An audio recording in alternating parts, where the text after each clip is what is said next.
Conoces personas muy interesantes en el turno nocturno de una estación de gas. Bueno, no en general. Es una verdad a medias. Definitivamente existe una mayor proporción de bastardos raros o aterradores en comparación a los turnos normales, pero después de un par de meses en el trabajo, memorizas todos los arquetipos.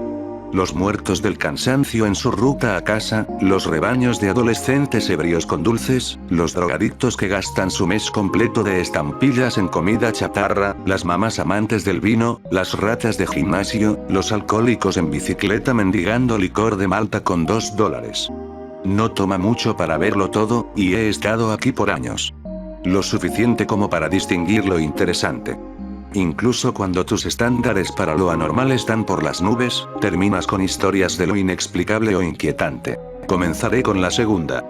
Una noche de otoño, a las 3 de la madrugada, llega un hombre con un niño de 9 años. Exclamo un saludo poco entusiasta y apenas levanto la mirada de mi teléfono. El niño se encamina lenta y precavidamente hacia el pasillo de caramelos, mientras que el padre va enseguida hacia los refrigeradores de cerveza. Percibo, a través de su lenguaje corporal, que se encuentra en algún nivel de la escala de poco amistoso a molesto, hombros contraídos, pisadas enérgicas y sonoras. Suspiro, anticipando una discusión que he tenido muchas veces. El plazo acaba a las 2. No te puedo vender eso. Detiene su mirada en mí y se mueve pasillo abajo sin decir nada. Agarra un té y se dirige hacia el mostrador. La forma en que camina me da la impresión de que me va a golpear. Me preparo y trato de desarmarlo con un diálogo monótono. ¿Cómo te va? Me ve con dureza por unos cuantos segundos incómodos, y dice, un paquete de Marlboros rojos. Aliviado de que no empezara a quejarse o a regatear por una cerveza, le doy la espalda y agarro los cigarrillos, y me sobresalto ante el grito. Jack. Apúrate niño, joder. Me doy la vuelta y veo más allá de él buscando a su hijo en el pasillo de caramelos, quien tiene una mirada al infinito sin realmente tratar de seleccionar algo. La primera impresión que me da es que las lágrimas que está reteniendo no son las primeras del día. Cobro los cigarrillos y el té sin decir nada, esperando que el asunto se resuelva por sí solo. Al lidiar con la mierda que veo en una noche normal, he aprendido a no entrometerme. Esta vez es en vano, pues lanza un billete mugriento de $10 para su compra incompleta, y no menos de 5 segundos después, grita. Por el amor de Dios, que te apures. Eso es suficiente para frenar mi interés por el servicio al cliente. El turno nocturno es una dinámica interesante. Obviamente, se supone que debemos tener la personalidad sonriente y acogedora que se espera de todos los cajeros, pero también me encuentro solo y debo emanar un aire de seguridad. Cruzo ciertas líneas y dejo de ser amigable. Oye, relájate, le digo en voz baja. Se voltea hacia mí con la misma intensidad con que había gritado, y contesta. ¿Qué dijiste? Dale 2 putos minutos para escoger la barra de chocolate que quiere. Estás anulando el gesto de comprarle algo si eres un imbécil. Tú también te puedes callar el pico. Le digo que hemos terminado, aparto sus productos y le lanzo de vuelta su dinero. Mientras lo hago, noto que el billete tiene sangre encima. Luego noto que los nudillos de su mano derecha están lacerados, aún rezumando sangre coagulada. Ahora estoy seguro de que el asunto podría llegar a algo físico. Fácilmente soy unos 8 centímetros más alto y 40 libras más pesado que él, pero quién sabe la locura que pueda tener en sus bolsillos. La brillante política de la empresa no permite armas, pero mantengo algunos sustitutos convenientemente cerca. Me pongo en posición para agarrar la barreta y le digo, apuesto que tu niño ya se quiere ir. Puede quedarse con el caramelo. Me da la misma mirada prolongada e inquietante, y responde con calma, ya vuelvo. No me quedé para averiguar lo que tenía en mente. Corrí y me llamé al 911 desde la oficina trasera. Me sentí un poco estúpido describiendo un altercado con un hombre que solo estaba siendo un cretino, pero lo observaba por medio de las cámaras de vigilancia rebuscando en su asiento trasero. Le describí el auto a la operadora, y me preguntó, ¿lleva a un niño pequeño? Incluso antes de que la llamada terminara, comencé a escuchar patrullas. Muchas. Me tomó algunos días y unas cuantas conversaciones con la policía hasta tener toda la historia. Las patrullas llegaron en respuesta a una alerta amarilla. Jack, el padre, trágicamente, había perdido el derecho de visitar a su hijo, por petición del niño. Inconforme con un simple secuestro, su ex esposa fue mutilada irreconociblemente con un martillo. Las heridas que vi en sus nudillos eran astillas de cráneo. Esto pasó a 6 horas de distancia de la tienda, y fuimos el primer lugar en el que se detuvieron. Trato de no pensar en lo que hubiera pasado si el niño hubiese escogido un chocolate con prontitud. La habitación 3 estaba abierta. Aceptaron mi solicitud de trabajo en el hospital, me puse en el turno de noche porque pagaban más, eso era todo. No estaba ahí para ayudar a la gente ni para contribuir a la comunidad. Las cuentas se estaban acumulando, los préstamos estudiantiles, la renta. La alineación de mi auto estaba fatal, y necesitaba un par de zapatos nuevos. Así que cuando ofrecieron unos dólares extra por hora para cubrir las noches en el hospital, ni siquiera dudé. El lugar se llamaba Memorial DF, era uno de esos enormes edificios de bloques de concreto de los años 50, del tipo con ventanas de color verde y fluorescentes zumbantes, que parpadean cuando uno pasa por debajo. La parte más nueva del hospital tenía pantallas táctiles y esas elegantes camas rodantes con altavoces incorporados. Pero el ala a la que me asignaron era más antigua, sin pantallas táctiles, sin música. Solo pisos de linóleo con grietas finas, un montón de pasamanos oxidados y el olor a antiséptico que nunca desaparecía sin importar cuántas veces se limpiara el lugar. La enfermera que me entrenó, llamada Marla, medía aproximadamente 1,57 metros y nunca me miraba a los ojos. Tenía una forma de hablar con los ojos muy abiertos, como si siempre estuviera esperando que alguien la interrumpiera. Me entregó un portapapeles, y noté que sus manos temblaban un poco. No mucho, solo lo suficiente. «Te encargarás de la sala C», dijo. Está aislada del piso principal, pero hay un corredor que todavía conecta a través de la escalera. Por mantenimiento dejó las luces tenues por seguridad. «¿Qué tipo de pacientes?», pregunté. Ella dijo. «Ya verás». La sala C había sido cerrada a principios de la década de 2000 después de que se recortara algún tipo de presupuesto de renovación. Supuestamente, ahora solo se usaba para desbordamiento, pero nadie dijo nunca desbordamiento de qué. El lugar no había visto pintura en 2 décadas. El pasillo que conducía a él estaba lleno de contenedores de almacenamiento y sillas de ruedas viejas con asientos de vinilo desgarrados. Alguien había cubierto una camilla con una lona de plástico, y se abultaba en el medio como si todavía hubiera algo debajo. Odiaba lo silencioso que se ponía allí. Es el tipo de silencio en el que tus oídos comienzan a zumbar solo para recordarte que todavía estás vivo. La puerta de la sala C era una de esas pesadas puertas cortafuegos con una manija de acero y una etiqueta descolorida de personal autorizado solamente que se había despegado a la mitad. La llave que me dieron se atascó un poco cuando la giré. Tuve que empujar con mi hombro para abrirla. Las luces zumbaron cuando se encendieron, pero permanecieron tenues. Lo justo para ver unos metros por delante. Había 6 habitaciones en la sala. 3 a cada lado. Un estrecho puesto de enfermería al final con un monitor parpadeante que no parecía estar conectado a nada. Y pacientes. 4 de ellos. No hablaban. Tampoco se movían mucho. Verifiqué sus nombres en la tabla. Howard M., Eddie K., Lily D. y hombre no identificado 3. Sin fechas de nacimiento. Sin diagnóstico. Sin medicamentos programados. Solo signos vitales. Estables. Monitoreados todas las noches. Lo primero que noté fue que todos miraban directamente hacia arriba. No importaba si entraba, tosía o incluso agitaba una mano frente a sus caras. Simplemente yacían en sus camas y miraban el techo, con los ojos abiertos, sin parpadear. Toqué la muñeca de Edith para controlar su pulso y ella se estremeció un poco, pero no me miró. Luego noté las paredes. En cada una de las habitaciones, cerca de las puertas, alguien había rayado algo en la pintura. Lo suficientemente profundo como para que todavía se pudiera ver a través de 3 capas de blanqueador. La misma frase en las 4 habitaciones. Cierra la puerta antes de que llegue. No sí. No tal vez. Solo antes de que llegue. Esa primera noche, pensé que era sol o algún tipo de grafiti residual de un hospital psiquiátrico. Pensé que tal vez habían metido a los casos de salud mental a largo plazo aquí y los habían dejado pudrirse.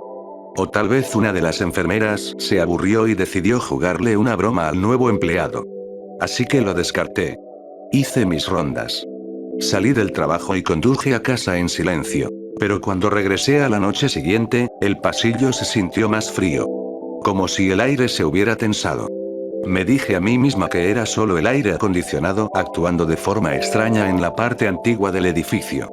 Pero algo del lugar se me pegó. ¿Sabes cuando entras a una habitación y simplemente sabes que hay alguien más allí, incluso si no puedes verlo?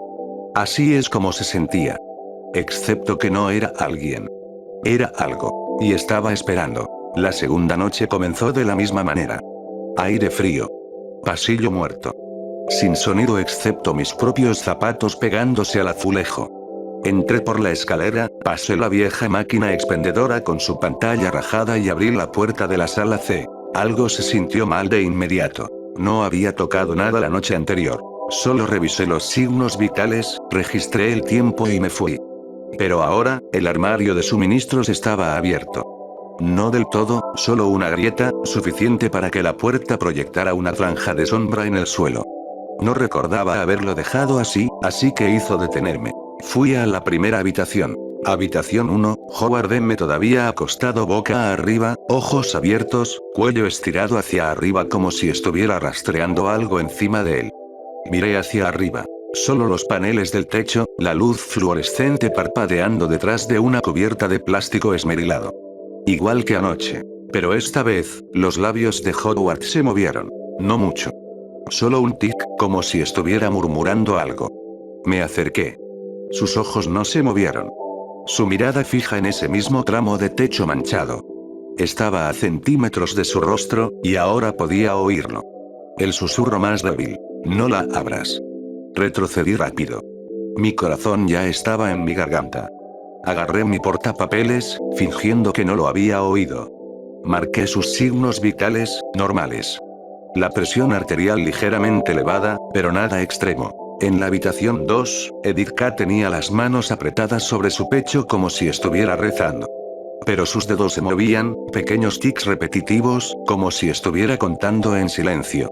O señalando. La habitación 3 estaba vacía. La cama estaba despojada y desnuda, bien recogida. No pensé mucho en eso hasta que me di cuenta de que no había notado una habitación vacía anoche. Fui a la estación, revisé el archivo nuevamente. Todavía decía 4 pacientes. Howard M. Edith K. Lily D. hombre no identificado 3, pero solo 3 habitaciones estaban ocupadas. Habitación 4. Lily D. misma posición. Mirando al techo. Pupilas dilatadas demasiado para la luz de la habitación. Cuando me incliné para controlar su pulso, dejó escapar una exhalación aguda. Salté. No parpadeó. Solo dijo, apenas por encima de un susurro. No la dejes abierta. Mismas palabras. Voz diferente. Se me revolvió el estómago. Fui a la habitación 5. Esa era la que tenía al hombre no identificado 3.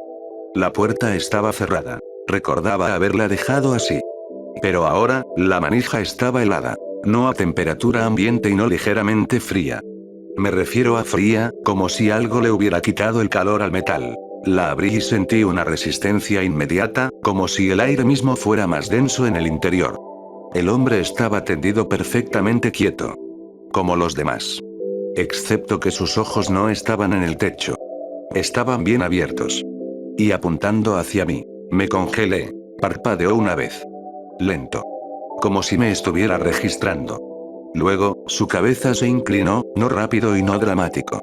Solo una inclinación lenta, como si se estuviera acomodando para oír mejor. Y entonces sonrió. No fue amistoso. Ni siquiera humano. Era el tipo de sonrisa que ves cuando alguien sabe algo que no debería. Cuando han estado observando demasiado tiempo. Salí de la habitación y cerré la puerta detrás de mí. Intenté restarle importancia. Pensé que tal vez estaba demasiado cansada. Tal vez estaba interpretando demasiado. Pero los arañazos en las paredes no ayudaron. Porque ahora, el mensaje había cambiado. En la habitación 2, debajo de la misma frase en la pared cierra la puerta antes de que llegue, se había rayado una nueva línea. Delgada. Recién hecha. Todavía se podía ver el polvo blanco donde la pintura se desprendió. Observa cuando la puerta permanece abierta. Nadie más había estado en la sala. Yo era la única enfermera asignada allí. Seguridad dijo que las cámaras habían dejado de funcionar hace años en esa ala. Incluso le pregunté a Marla si había entrado antes. Ella negó con la cabeza rápidamente y dijo, ya no entro allí. ¿Por qué no? Pregunté. Ella solo dijo, no se supone que debamos volver a abrir esa sala. Estaba destinada a estar sellada. Esa palabra se me quedó grabada. Sellada. Como si algo hubiera quedado atrapado allí. O mantenido dentro. Más tarde esa noche, todas las luces del pasillo parpadearon. No solo un parpadeo, sino oscuridad total. Tuve que usar la linterna de mi teléfono para encontrar el panel y restablecer el interruptor. Cuando volvieron a encenderse, la habitación 3, la que estaba vacía antes, tenía la puerta abierta. Y la cama ya no estaba vacía. Me quedé parada fuera de la habitación 3 durante mucho tiempo. Había estado vacía la noche anterior. Eso era lo único de lo que estaba segura. Recuerdo cómo se veía el colchón de plástico sin la sábana, esa textura azul pálida que siempre me recordaba a los revestimientos de piscinas. Pero ahora estaba hecha. Esquinas apretadas de hospital. Manta subida hasta el pecho. Y alguien estaba en la cama. No estaban dormidos. Podía ver el subir y bajar de la manta con su respiración. La puerta estaba abierta, pero apenas, como alguien podría dejarla si no está seguro de quererla abierta en primer lugar. Dudé antes de empujarla. Mis dedos rozaron el borde de la madera.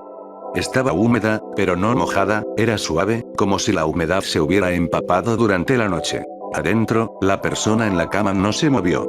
Su rostro estaba vuelto hacia la pared. Una cortina se había corrido a medias, pero no lo suficiente como para ocultarla. Entré lentamente, tratando de no hacer ruido. Lo primero que noté fue el olor. No era lo que esperas en un hospital. No antiséptico, ni a medicamentos. Era más como tierra. Tierra húmeda, como el concreto de sótano después de una inundación. Miré hacia arriba. El respiradero sobre la cama goteaba. Delgados rastros de agua trazaban líneas por la pared, oscureciendo la pintura. La persona se dio la vuelta. Era una mujer, probablemente de unos 45 años. Cabello oscuro. Piel pálida. Pero lo que me congeló fue su boca. Había sido cosida. Puntadas reales. Un grueso hilo negro pasado a través de los labios, anudado por encima y por debajo como el primer intento de bordado de un niño. Sus ojos estaban abiertos. Me vio. Su cuerpo temblaba como si intentara hablar, intentar gritar, pero no podía. Retrocedí. Mi talón se enganchó en la pata de la cama detrás de mí y me tropecé. La cortina hizo ruido en su barra. Ella se sacudió hacia el sonido, como si la hubiera activado algo en ella. Levantó una mano. Sus dedos hicieron un movimiento lento y deliberado. No saludando, no apuntando, sino escribiendo. Trazó letras en el aire, una y otra vez. C-E-R-R-A-R. Retrocedí al pasillo. Las luces del pasillo parpadearon de nuevo, como la noche anterior. Esta vez, el parpadeo duró más. Me quedé quieta, con miedo de moverme. Cuando las luces volvieron a encenderse, la puerta de la habitación 3 estaba cerrada de nuevo. Y el mensaje en la pared de la habitación 2 había cambiado. Las líneas antiguas todavía estaban allí, pero debajo de ellas, había aparecido otra. Esta era más larga y más apresurada. Los arañazos se superponían, las letras irregulares y desiguales, como si quienquiera que lo escribiera no pudiera quedarse quieto. En ese momento, debería haber llamado a alguien. Debería haberme comunicado por radio. Haber salido. No lo hice. En cambio, hice otra ronda. Comencé con Howard. Sus signos vitales eran los mismos. Pero ahora sus manos estaban presionadas contra el colchón. Sus dedos se habían hundido en las sábanas. No se movía, pero sus nudillos estaban blancos. Revisé a Edith a continuación. Seguía en la misma posición, pero su cabeza se había girado ligeramente. Sus ojos ya no estaban en el techo. Estaban mirando el respiradero. Seguí su mirada. La misma mancha húmeda se había formado allí también. El agua se había extendido, oscureciendo los paneles del techo en una amplia y desigual floración. Ahora podía oírlo. No un goteo, sino un silbido. La habitación 4 fue peor. Lily estaba sentada. La encontré así. No despertando gradualmente, no atontado. Simplemente completamente erguido, piernas sobre el borde de la cama, espalda rígida, manos en su regazo. Me estaba mirando cuando entré. No dijo nada, pero señaló la ventana. Las persianas estaban levantadas. Me acerqué, insegura de lo que se suponía que debía ver. Bajé una persiana con mi dedo. El pasillo exterior estaba oscuro. ¡No! Más oscuro que la oscuridad. Sin luces de salida. Sin señales de emergencia. Parecía que el mundo se había detenido al otro lado de ese cristal. Pero justo cuando dejé que la lama volviera a su lugar, capté un destello de movimiento. Algo pequeño. Cerca del suelo. Arrastrándose. Cuando volví a mirar a Lily, estaba acostado de nuevo. Sin recuerdo de sentarse. Sin señales de que alguna vez se hubiera movido. Sus manos estaban de vuelta en su pecho, cruzadas como antes. Fue entonces cuando escuché la puerta. No una de las puertas de los pacientes, fue la principal. La gruesa al final del pasillo. La que no se suponía que dejáramos abierta. Crujió. Lentamente. Dolorosamente. Y luego se detuvo. Apenas abierta. No lo suficiente para ver a través. Solo lo suficiente para saber que ya no estaba cerrada. Caminé hacia ella. Mis piernas se sentían mal. Entumecidas, casi. El tipo de sensación que tienes justo antes de que baje la fiebre. A medida que me acercaba, podía oír algo del otro lado. No eran movimiento. No eran pasos. Sino una respiración. Pero tampoco era una respiración normal. Era lenta. Deliberada. El tipo de sonido que hace una persona cuando quiere que la escuchen. El respiradero sobre mí gimió.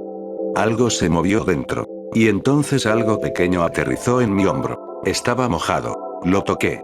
Mis dedos volvieron oscuros. No rojos. Sino negros. Grueso. Olía a óxido y podredumbre y algo peor. Y cuando miré de nuevo por el pasillo, la puerta de la habitación 3 estaba abierta. Toby era un mentiroso nato. Cuando sus padres se divorciaron, les contó a todos que vivía con su papá los fines de semana en una granja de llamas y que tenía un tobogán que iba desde la ventana de su habitación hasta una piscina. Éramos unos crédulos niños de 10 años, pero incluso entonces todos decidimos que Toby era un mentiroso. Pero Toby se mantuvo firme en su historia, y a ninguno de nosotros nos invitaron nunca a casa de su papá, así que nunca pudimos reprenderlo. Era casi admirable, en cierto modo, esa devoción a la mentira. Así que, aunque admiraba a Toby de una forma extraña, tampoco confié en una sola palabra suya. Ni de niños en el parque, ni en las pocas veces que habíamos hablado en los últimos 15 años. Siempre fue divertido pasar el rato con Toby, pero siempre había una distancia entre nosotros. Lo conozco desde hace mucho tiempo, pero nunca he sentido que lo conociera de verdad. Toby era actor, y el mundo era su escenario, o como sea que se diga. Así que cuando Toby me llamó de repente hace unas semanas y quiso hablar de la luz roja en el almacén, pensé que era parte de su vida. Hacía años que no pensaba en la luz roja del almacén. Era solo una tontería de nuestro pasado, algo que era importante de niños, pero que de adultos simplemente negabas con la cabeza y te reías. Ahora sé lo equivocada que estaba. Toby sugirió que nos encontráramos para tomar algo en nuestro pueblo, aunque ninguno de los dos había estado allí en años. Dijo que era importante, así que conduje las 3 horas hasta nuestro antiguo lugar de reunión. Nos sentamos uno frente al otro en una pequeña mesa de un bar destartalado, y de inmediato pensé que Toby parecía diferente. No solo mayor, sino curtido. Nervioso, pero no del tipo que tartamudea o suda. Toby parecía un hombre que creía que lo estaban siguiendo. Casi sonreí. Las actuaciones de Toby seguían siendo de primera, pensé. Mi viejo amigo fue directo al grano. Dijo que estaba convencido de que esa cosa que vivía en el almacén abandonado con la luz roja por fin lo había encontrado. 20 años después de que Toby la perturbara, había vuelto. Naturalmente, no le creí. Esperé el chiste, algún giro sobrenatural que finalmente desvelara una de las muchas mentiras de Toby. Esperé que me dijera que un esqueleto sonriente flotaba sobre su cama, o que una mano helada lo estaba despertando en mitad de la noche agarrándole la muñeca. Esperé lo increíble, pero el razonamiento de Toby era mucho más creíble. Me miró fijamente a los ojos y, sin titubear, dijo: mis pesadillas están bañadas en rojo. Me estoy adelantando. Permítanme retroceder un poco y contarles un poco la historia. De pequeños, a Toby y a mí nos fascinaba el almacén abandonado de la avenida Jackson. El edificio era una fábrica de cubiertos en los años 50, pero hacía tiempo que había cerrado cuando estábamos en primaria. La propiedad no se había usado en décadas, y la vieja fábrica se desmoronaba lentamente. Los ladrillos se estaban pudriendo, la escalera de incendios estaba oxidada y marrón, y la mayoría de las ventanas estaban destrozadas. El viejo lugar estaba custodiado por una valla metálica de 2,5 metros de alto con alambre de púas encima, lo que le daba al edificio un aire de prohibición. Pero lo que nos resultaba excepcionalmente extraño a los niños era la luz roja que ardía en la escalera del tercer piso. Parecía no tener nada que hacer allí, pero brillaba cada noche a través del marco vacío de la ventana como un ojo rojo vigilante. Solo una bombilla solitaria que parecía no apagarse nunca. Las otras 16 ventanas del lado norte del almacén estaban oscurecidas, pero cada noche la escalera del tercer piso se tiñeba de rojo carmesí. Explicarlo ahora suena bastante mundano. Era algo de lo más común, en realidad, solo una bombilla roja que ardía en la escalera de un almacén abandonado. Como dije, común. Pero éramos niños, y hasta las cosas más comunes podían ser fantásticas. Así que lo hicimos fantástico. Para algunos era una guarida secreta de vampiros. Para otros, una fábrica de asesinatos para niños con demasiados castigos. Reuniones ocultistas, cría de hombres lobo, el espíritu maligno de un conserje que se cortó la garganta, imagina una historia sobre la escalera con la luz roja, y algún niño de nuestro pueblo probablemente la contó alrededor de una fogata. Cada uno creía algo diferente, pero había una cosa en la que todos estábamos de acuerdo: nadie entraría jamás en el almacén abandonado. A menos que deseara morir. Al parecer, Toby deseaba morir. Su hermano también. Teníamos 12 años cuando Toby les anunció a todos que se mudaba a Oregón con su madre y su hermano Jake. Toby dijo que Jake había explorado el almacén recientemente en mitad de la noche y que le había destrozado bastante. Lo llevaban a una clínica especializada al otro lado del país, y tenían que vivir allí. Está bastante perturbado, dijo Toby. Jake vio algo ahí dentro, pero no nos dice qué vio. Simplemente tiembla. Siempre está mirando alrededor de la habitación, como si algo lo siguiera. Como siempre, pensé, Toby estaba lleno de mierda. No podía creer que se fuera a Oregón, y mucho menos que su hermano de 8 años hubiera ido a explorar un almacén embrujado. Pero Toby insistía, y ninguno de nuestros amigos le creía.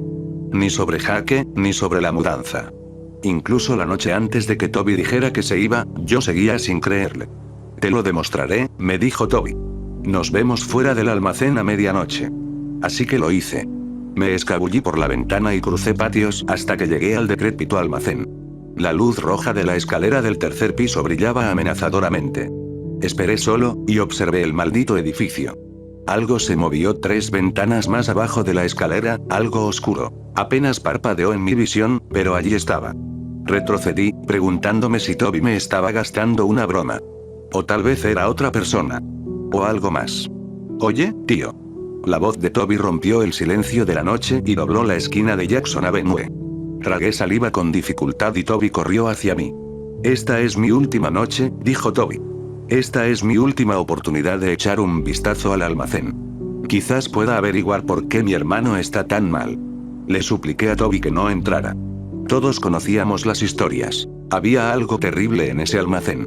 Algo que la gente no está dispuesta a ver. Le dije que creía haber visto algo moviéndose allí hace un rato, y Toby simplemente se encogió de hombros. No tendré otra oportunidad, dijo Toby. Me voy mañana. Y dicho esto, Toby se escabulló por un pequeño hueco entre la cerca de alambre y el suelo duro, y se acercó lentamente al almacén. Puse ambas manos en la cerca, a punto de suplicarle una vez más, pero no me salieron las palabras. De hecho, sonreí con suficiencia. Este es el gran final de Toby, recuerdo haber pensado. Su hermano no está enfermo, pero su familia probablemente se muda, y Toby solo quiere darnos un recuerdo. Si Jake estaba realmente jodido, Toby no iba a caer en el mismo horror y fatalidad. Nos está engañando, otra vez. Me vino a la mente una expresión, algo que mi padre diría sobre algún patán del trabajo que siempre llevaba sus bromas demasiado lejos. Un showman hasta el final, susurré para mí. Vi a ese magnífico mentiroso meterse en una ventana rota del primer piso y luego desapareció. No podía oír los pasos de Toby, solo grillos en la noche suburbana. La luz roja parpadeó. Después de unos minutos, vi aparecer una figura en la escalera del primer piso. Podría haber sido Toby. Podría haber sido otra cosa. Momentos después, una figura oscura emergió en la escalera del segundo piso y luego desapareció. Los segundos parecieron minutos. Aunque fue la mejor actuación de Toby, no debería haber estado allí. Lo que estaba haciendo era un suicidio, todos los chicos del pueblo estarían de acuerdo. La luz roja palpitó, y esperé a que Toby apareciera en la escalera del tercer piso. Los peores escenarios posibles inundaron mi mente. Vi a un loco encapuchado empuñando una navaja, o a una mujer desaliñada con un vestido blanco y la piel pálida. Vi sangre saliendo a chorros de la ventana vacía como una niebla roja, solo para desvanecerse en el aire. Me deshice de mis fantasías morbosas, y entonces vi a Toby en el marco de la ventana vacía. Estaba seguro de que era él. Llevaba la sudadera con capucha con Force Football impreso en la espalda. Esperé a que se girara y me levantara el pulgar o tal vez hiciera una mueca, pero simplemente se quedó parado en la escalera del tercer piso de espaldas a mí, mirando algo invisible. Estaba bañado en rojo. Quería gritarle, pero no pude. Susurré el nombre de Toby tan fuerte como pude para llamar su atención, pero no me oyó o no pudo girarse. El estallido de una bombilla me sobresaltó, y oí fragmentos de vidrio salpicar el suelo desde el interior del monstruo de ladrillo y cemento que tenía delante. La luz roja de la escalera se apagó. No había más que oscuridad en el almacén, y no podía ver a mi amigo. Me quedé paralizado. Sentía los pies clavados en el suelo. Me agarré a la valla, y aunque esa noche yacía en la cama con marcas rojas en la mano y los dedos ligeramente punzantes por aferrarme a la malla, no sentí el escozor en ese momento.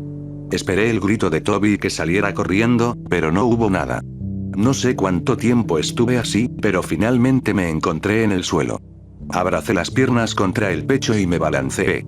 Consideré correr a pedir ayuda, y también pensé en entrar a buscar a Toby como un héroe de película, pero en lugar de eso, me quedé allí sentado como un cobarde. Mientras me balanceaba lentamente en la acera, maldije a Toby y le pedí disculpas al mismo tiempo. Sentía que lo que le estuviera pasando en ese almacén era culpa mía, y que probablemente decía la verdad. Su hermano probablemente exploró estúpidamente ese maldito lugar, y Toby probablemente estaba intentando arreglarlo de alguna manera. Y debería haberme esforzado más para detenerlo. El temblor de la cerca de alambre me devolvió a la realidad. Toby se escabulló por debajo del hueco de la cerca y se puso de pie. Salté y lo abracé. ¿Qué demonios pasó ahí?, pregunté. Toby negó con la cabeza. No vi nada. Nada en absoluto. Pero te vi mirando, no vi nada. Había miedo en el rostro de Toby. Como siempre, pensé que Toby mentía. Sí vio algo. Caminamos a casa en silencio, y Toby se mudó al día siguiente. No estoy seguro de cuándo cambiaron la luz roja, porque estuve demasiado asustado para pasar por el viejo almacén durante semanas. Pero la siguiente vez que reuní el valor para ir a verlo, la luz roja había vuelto. No estoy seguro de quién la cambió. Vi a Toby esporádicamente durante el instituto. Visitaba a su padre un par de veces al año, y a veces Toby me llamaba. A veces no. Pero nunca hablamos de la luz roja del almacén. Ni una sola vez. Toby contaba principalmente mentiras sobre su nueva vida. Que su madre salía con una estrella de cine y que había diseñado un programa informático que iba a vender por millones de dólares. Siempre le seguí la corriente. Nos hicimos mayores, Toby y yo nos distanciamos, pero el recuerdo de aquella extraña noche antes de que Toby se mudara seguía muy vívido, aunque empecé a pensarlo de otra manera. Lo que antes era innegablemente sobrenatural y macabro se convirtió en la imaginación desbocada de un grupo de críos. Ya no creía que Toby hubiera visto nada en ese almacén. Era solo Toby, el mentiroso fantástico. Otra de sus travesuras. De adulto, me sentí estúpido por haberlo creído. Pero al sentarme frente a Toby todos esos años después en el bar de nuestro pueblo, lo reconsideré. Toby parecía tan genuino, tan sincero, tan destrozado, que no pude evitar tomármelo en serio. ¿Cómo puedo ayudar?, le pregunté. ¿Hay algo que pueda hacer? Toby negó con la cabeza. No hay nada que nadie pueda hacer. Supongo que solo quería hablar de ello, nada más. Por favor, solo dímelo. Hace 20 años, afuera de ese almacén, me dijiste que no viste nada. Pero esta noche dijiste que tocaste algo. Si te encontró, entonces tenemos que hacer algo. Dije eso sin saber qué significaba. Todo sonaba a locura. Toby se quedó mirando al vacío y dio un largo trago a su cerveza. ¿Qué viste en ese almacén?, pregunté. Toby bajó la vista hacia su bebida. Sus dedos danzaron sobre el vaso. Pensó en mi pregunta durante un buen rato. No vi nada, dijo Toby. ¿Podemos hablar de otra cosa? Hablamos de tonterías un rato. Trabajos, películas, deportes, hasta que Toby contestó una llamada y dijo que tenía que irse. Nos dimos la mano y se fue. Terminé mi cerveza y caminé hacia el estacionamiento.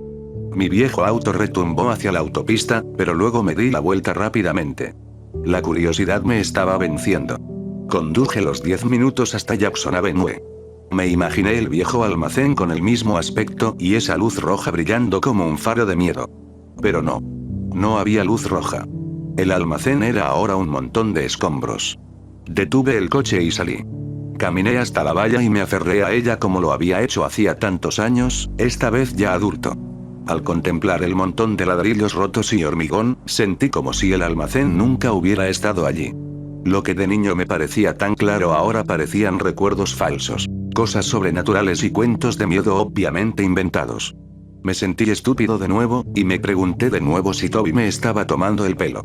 Tal vez me había llamado solo para reclamar su estatus de Toby el impostor. Toby el estafador. Probablemente ahora mismo se estaría riendo en su coche, pensando que me había jugado una mala pasada. Era lo que mejor se le daba.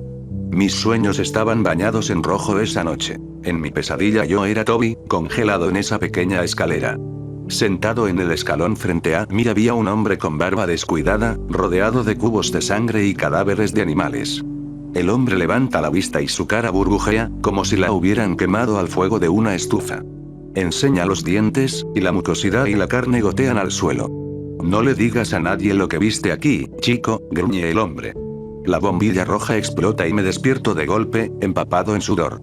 Me lavé la cara con agua fría y maldije el nombre de Toby por provocarme pesadillas. Después de todo, él era la razón por la que había devorado esos recuerdos. Aún así, no pude evitar sonreír. Probablemente eso era lo que él quería que pasara. Toby el conspirador. Pensé que ese era el fin para mí. Mi vida seguía como siempre. Se acabaron los sueños rojos, las historias sobrenaturales. Solo la monotonía de mi vida adulta. Trabajar, comer, dormir. Ya sabes, las cosas de siempre. La llamada llegó unas semanas después. Era el hermano de Toby, y me dijo que Toby había muerto. Los médicos dijeron que tenía un aneurisma cerebral. Lo vi, me dijo Jake por teléfono. Tenía la boca abierta y los ojos paralizados por el miedo. Fue como si hubiera visto algo que no debía ver. Es raro, pero ¿sabes lo primero que pensé al verlo? Pensé en ese viejo almacén de cuando éramos niños, el del semáforo en rojo. ¿Te acuerdas de ese lugar? No dije nada. Solo escuché la respiración agitada de Jake inhalar y exhalar a través de mi teléfono. Su voz era metálica y distante. Casi perdida. Ojos congelados por el miedo, se dijo Jake. Creo que sé exactamente cómo se sintió. Casi no creía que Toby estuviera realmente muerto, que solo fuera otra de sus mentiras. Pero fui al velorio, y allí estaba, simplemente tendido allí pacíficamente, rodeado de flores, tableros de fotos y algunas de sus cosas viejas. Casi esperaba que su cadáver saltara del ataúd y gritara: "Te pillé". Eso no pasó. Ni siquiera el tramposo Toby pudo fingir su propia muerte. Salí a tomar algo después del velorio con algunos viejos amigos. No les dije que había visto a Toby hacía poco y que habíamos hablado de esa maldita luz roja. Simplemente no me pareció bien. Simplemente recordamos con cariño a nuestro amigo Toby, riéndonos a carcajadas de todas las mentiras que contaba de niños. Al fin y al cabo, era Toby siendo Toby. Las mentiras eran su especialidad. Esa noche me quedé despierto en la cama un buen rato, pensando en mi amigo y en todas las historias que contaba que no eran ciertas. Aún así, deseaba que me hubiera dicho la verdad sobre la luz roja en el almacén. Quizás podría haberlo ayudado, pero no creo que él lo hubiera querido. Eso habría arruinado la ilusión. Habría arruinado la maravilla. Y entonces empecé a preguntármelo aún más. Quizás Toby sí tenía el tobogán acuático con el que todos los niños soñaban. Quizás Toby sí vendía software por millones de dólares. Y quizás Toby y Jake vieron algo horrible y terrible en ese almacén. Pero sobre todo me preguntaba una cosa: ¿quién me llamó por teléfono para decirme que Toby estaba muerto? Porque no podía haber sido el hermano de Toby. Simplemente no era posible. Toby me dijo hace mucho tiempo que Jake había muerto justo después de que se mudaran a esa clínica especial en Oregón. Pensé en esa voz metálica y distante que había oído por teléfono. Lo vi. Tenía la boca abierta y los ojos congelados por el miedo. Era como si viera algo que se suponía que no debía ver. Quienquiera que fuera, sonaba tan perdido. Creo que sé exactamente cómo se sintió. Era como si me llamara desde una existencia diferente. Me tapé con las sábanas hasta los hombros y sentí una sonrisa formarse en las comisuras de mis labios. Aunque Toby estaba muerto, seguía haciéndome reflexionar. Un showman hasta el final.